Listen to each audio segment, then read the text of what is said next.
This is the Straight Up Breakdown Podcast. Exclusively on the Herd Out Media Network. Tell it to me straight up. Hello, and welcome into the Straight Up Breakdown Podcast, proudly part of the Hail Varsity Network.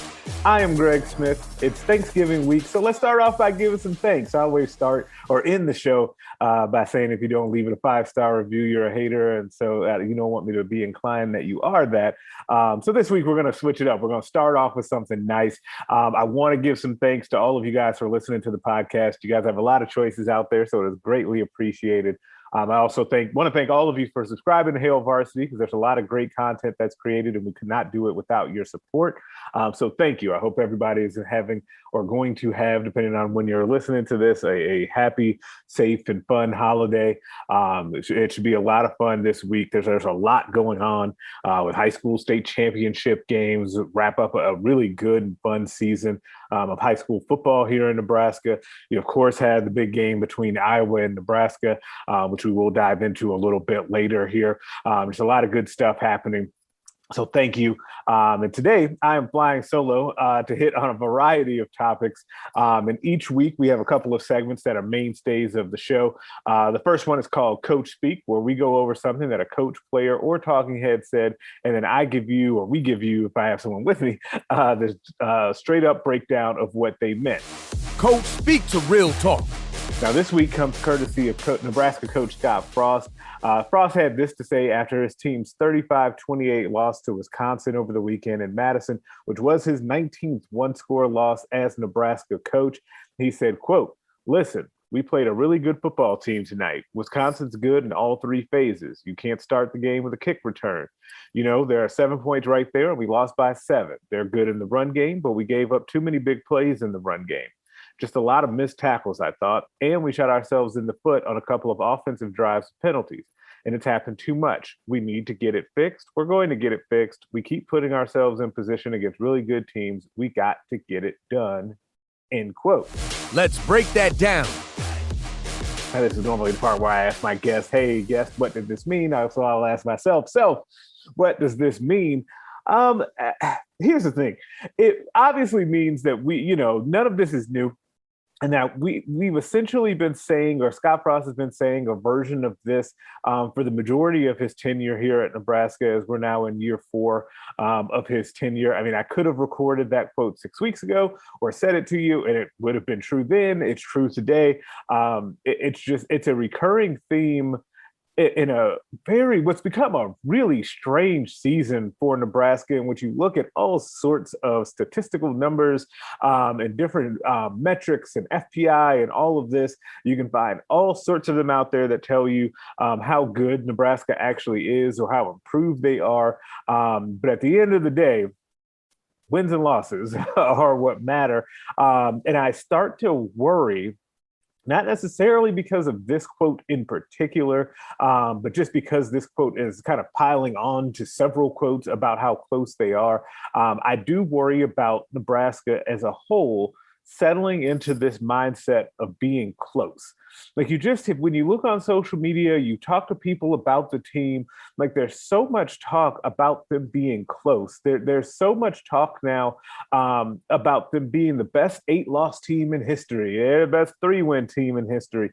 There are lots of articles that you can find out there about that. There's actually one on the site, and I am not taking a shot at my boy Derek Peterson, who wrote a story in his column on Sunday night about them being, it being a disaster, and there being a mess is what he called it. Nebraska is a mess, but they're the best 3-8 team in history.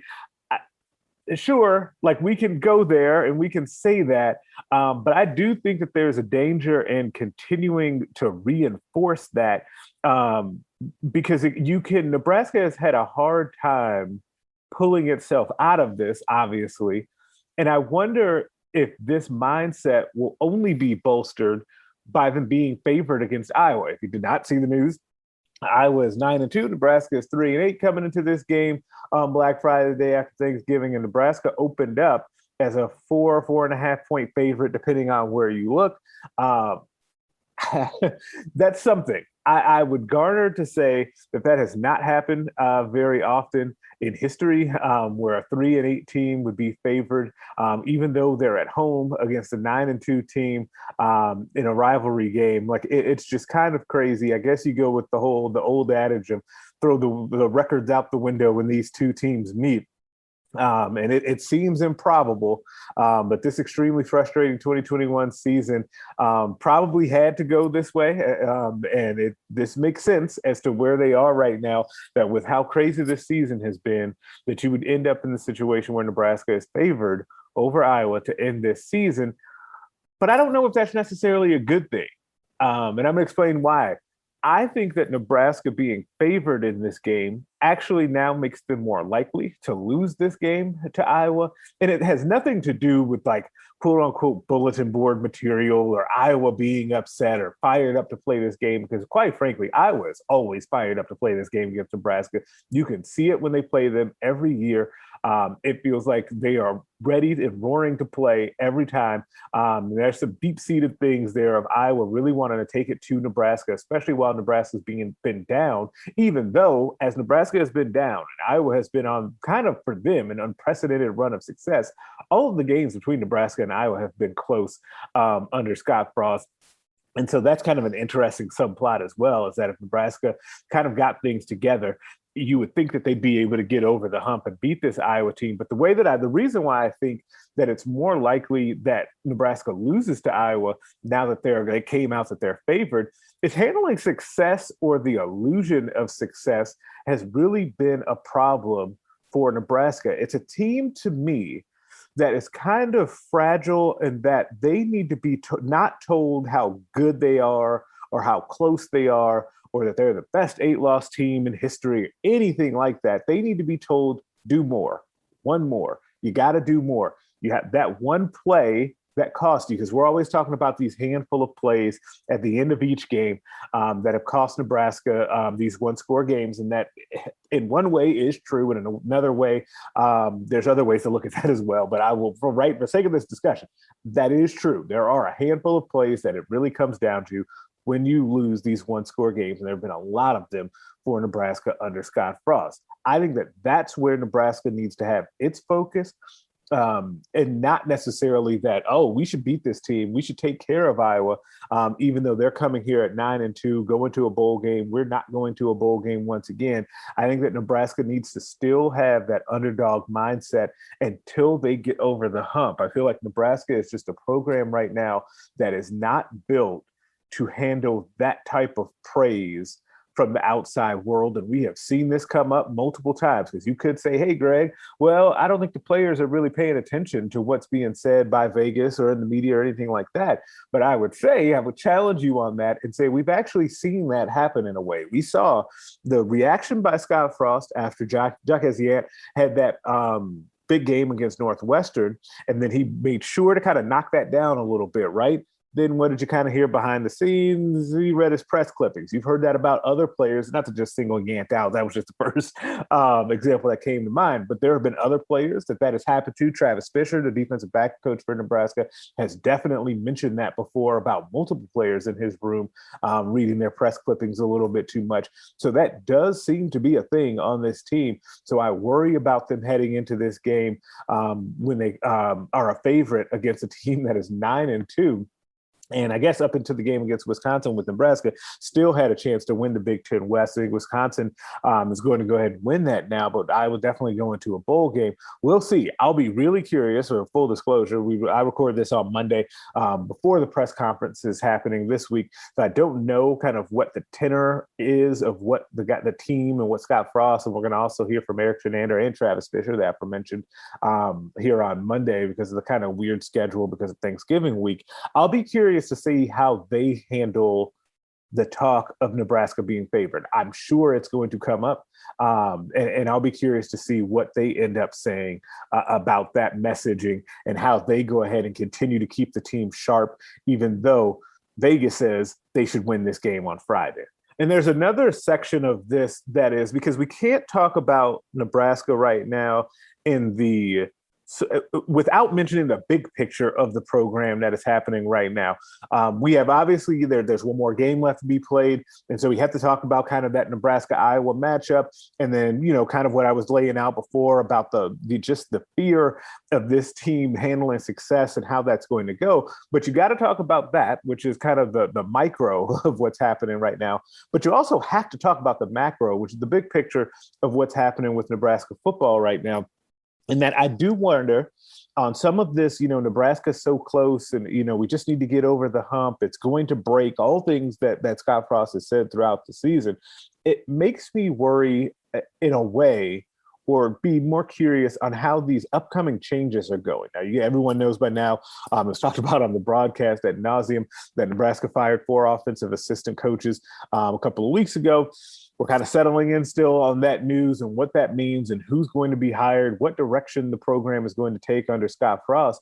But the thing that kind of has my interest here, and we won't know really until they start playing games again next season, but it's still a good talking point, is does Frost think, as he's kind of said and alluded to and hinted to and directly said a few times, does he think that Nebraska needs to just continue doing what they have been doing? Because as he said, and he said again after the press conference against Wisconsin, this is a much improved football team and that everyone can, quote, see that, though they're not improved on the scoreboard and on the win-loss column at all. He continues to say that. And so does he think that they just need to keep doing what they're going to do, what they're doing previously, and that eventually it'll just break through? That eventually Nebraska will just find a way, either through getting the right bounce or just sheer will at some point, they'll find a way to break through with an easier schedule next year. We know the schedule is easier. It's more manageable, though I say there's also a danger in, has been my key phrase today. There is a danger in like resting too much in, the schedule is easier next year. And I'll tell you why. The first game next year against Northwestern in Ireland should be a lot of fun for the people that get to go. I will not be on that trip, but it should be a lot of fun for the people that get to go. Northwestern is very bad this season. What always happens with Northwestern every time they're this bad? They bounce back the next year. They win 8, 9, 10 games and make a run. That is Pat Fitzgerald's MO. So I expect Northwestern to be a much improved football team next year. Definitely not the team that Nebraska beat 56-7 this year. And so that will be an interesting game from game one. And that's one that if you're looking at the schedule right now, you say, hey, that makes the schedule start off with a bang. You get that victory to start it off, and then you're off and rolling. I would caution you to not necessarily lock that one in as a victory because Northwestern under Pat Fitzgerald traditionally bounces back after having one of those bad seasons. So I don't think resting on just the schedule next year is wise. I don't think resting in just breaking through because eventually it has to happen is going to be a wise move either. Hey, listen, hope is not a plan, right? Say it again. Hope is not a plan. And so Nebraska needs to have a plan for how they're going to do this. And by Nebraska, I mean Scott Frost. And so we're going to see what that plan is based on what decisions he makes about bringing in new coaches to infuse some fresh blood into what I've started calling the Frost era 2.0 as we move into year 5. It's different to have it in year 5 to have that reset. Usually that's a year 2, maybe a year 3 kind of a thing. But Scott Frost is getting the benefit of a lot of things, but the benefit of being able to make these decisions and still be here to do that heading into 2022, despite the record being what it is. We're going to see how this goes, but it's fascinating that we're going to spend a lot of time. You're going to see a lot of columns and a lot of podcasts, a lot of radio shows talking about what they need to do to improve the talent on the roster, whether it's the transfer portal or JUCO. Can they find a big recruit? Is there a quarterback that's going to come in here to transfer? There'll be a lot of oxygen be devoted to that. The thing that I really have my eye on, and it's going to be so tough to really peg and figure out, is how the mindset of Scott Frost shifts in leading this program and what they need to do differently to get over that hump. It really would defy logic to think that they can continue doing the same things over and over again. And just by happenstance, Nebraska is going to break through and just flip those games. Something will have to be done to be able to flip those games. And it might be as simple as a different message from an offensive line coach that gets the offensive line to being average next year. And then that would really make a big boost to this offense. It could just be that. But we'll see. It's a really interesting test. And Scott Frost is kind of at a crossroads, obviously, in a number of ways. And that's going to be fascinating to see that all unfold over this offseason. But first, we have an Iowa game to get through in which Nebraska's favored. Now, one of the other things I definitely wanted to make sure that we got to this week is that fun has returned to the NFL. You know, man, what are you talking about? They can celebrate now, even though those stupid taunting penalties have come back. And every time the NFL gives me something that I want to be excited about with letting people do the celebrations and team celebrations and all that, they come right back behind it with these stupid taunting penalties, which happen every week. Like, we can just pick a game. There's always one of those now, it feels like every week. Luke Gifford was, I guess, the victim of one of those where he got pointed at. I'm sure he would tell you that was not an egregious thing and he was not offended by that, but I digress. Fun is back in the NFL. And why is that? Because Cam Newton is back in the NFL. Not only is he back in the NFL, he is back with the Carolina Panthers, kind of the team, you know, that he built his career with, won an MVP, took them to a Super Bowl that they ended up losing. But Cam Newton back with the Panthers. I've had a lot of fun watching this kind of unfold over the last couple of weeks as he's returned on social media. It's been really fun to see people get excited and jazzed up about the Panthers. I feel like I didn't know that I knew that many people that lived in that area because, boy, I looked up and I saw all sorts of people I knew at that game against Washington yesterday. Now, Washington did end up winning the game 27-21, but we got a couple of classic vintage Cam Newton highlights. He ran the ball 10 times for 46 yards and a touchdown. And then he also threw, he was 21 for 27, just for 189, 2 touchdowns, no picks. Had a QB rating of 120.5. Had a pretty good game. Like, he did enough. They had a hard time stopping the run yesterday, and then also Terry McLaurin had a really nice game yesterday. But Cam Newton being back, seeing him run out of the tunnel with the Carolina Panthers was a great moment. It was last week when he scored that touchdown in a not so good game that he had. It made it look better because I saw that highlight everywhere where he's yelling, "I'm back." That stuff, it was great. It is great to see him back in the NFL. We'll see how much he flourishes. I don't know how much he has left in the tank, but it is so interesting to me, like Carolina bringing him back. Also a Husker tie there because Amir Abdullah is with Carolina. He only had 1 carry yesterday, but it was an effective one for 6 yards. But we'll see how that goes. But it's crazy in a lot of ways, not just from a pure football standpoint, but also from a locker room and a team standpoint. Like, the Panthers, after losing that game, dropped to 5-6, but they got a real jolt in the arm from getting Newton back. And there are so many guys on that team, if you think about it, that grew up, that are young players in the NFL that grew up watching Cam Newton. Because Cam Newton, it was 2011, I believe, when he had that really big MVP season. It was a little bit before that. We had that great year at Auburn, put them on his back and led them to a national championship.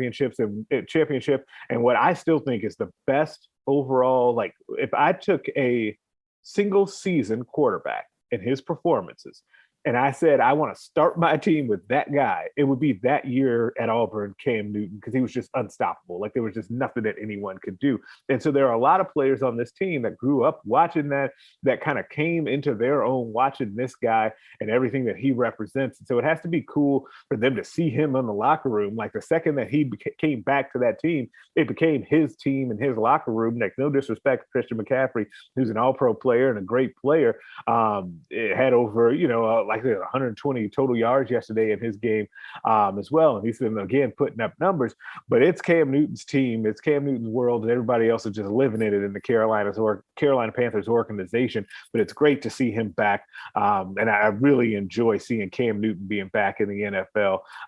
We're not going to talk about the Bears. It's time for Matt Nagy to go. I'll be able to get into that a little bit later because I'm sure it'll happen, and I'll have somebody from the Bears that covers the Bears on to be able to talk about that. But Cam Newton back in the NFL, great for me, great for fun. Now, every week we end the show with my favorite segment of the week called Put Them on Blast, where we basically put someone on blast for something that they did or said. Put them on blast. Today, I am actually going to go with Isaiah Stewart's face. If you don't know who Isaiah Stewart is, because you probably don't, but you might have found out about him yesterday because he was involved in an altercation with LeBron James. Last night, Sunday night, LeBron James and the Lakers were playing against the Pistons, who Isaiah Stewart is a member of. Isaiah Stewart got kind of in a tussle with LeBron James. LeBron James, his elbow hand caught Isaiah Stewart in the face.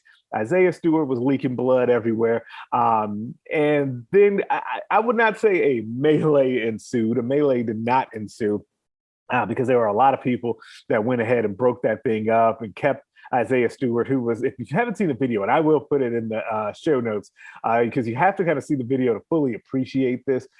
He really made an attempt to get across the court from across the court and get at LeBron James. There are some people now are saying LeBron James was hiding behind a ref.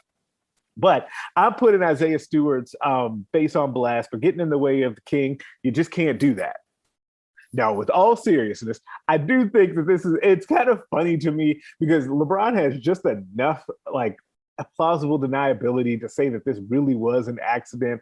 Isaiah Stewart clearly did not think that this was an accident. And so we're just going to see.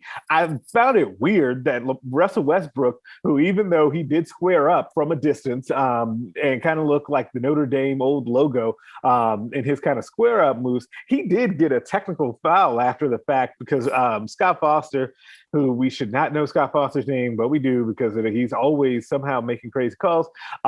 He deemed that Russell Westbrook was an escalator and not a peacemaker in this game, or in that almost melee in this game. So he was not thrilled after the game when he found out, Russell Westbrook, that he got that technical. Anthony Davis had this to say about the almost melee and, Stewart, running into LeBron James. He said, quote, "Everybody in the league knows LeBron's not a dirty guy. In fact, when he knew he hit him, as soon as he did, he looked back at him like, oh, my bad, I didn't try and do it." So, I mean, it happens. Things happen. As Dwayne Casey, the Pistons coach, said after the game, Isaiah's eye did get cracked all the way open, so he was upset. But it really got him going. It got the Lakers team going as they ended up winning that game, 121-116. But sorry to Isaiah Stewart's face, but you are getting put on blast for running into the king. You should probably know better. Subscribe to the podcast everywhere you can listen to them. Rate us and leave us a 5-star review. If you only leave 4, I am inclined to think you're a hater, and nobody wants that. Make sure you are checking out the other podcasts on the Hail Varsity Network, the Mind Your Own podcast, the Varsity Club, Nebraska Preps Post-Game Show, and the Hail Varsity Radio Show. Also, make sure to check out the Hail Varsity YouTube page. You can find me on there. There's like a sub-channel in the YouTube page for Nebraska recruiting, where I'm doing these recruiting videos of the week. Been doing them all season. Have a really good time with those with Aaron Sorensen. You can also check me out on Twitter at GregSmithHV. Appreciate you guys. Have a very happy holiday. Happy Thanksgiving. Eat a lot of food. You can also email the show straightupbreakdown@hailvarsity.com. I will catch you next week. A Huda Media Production.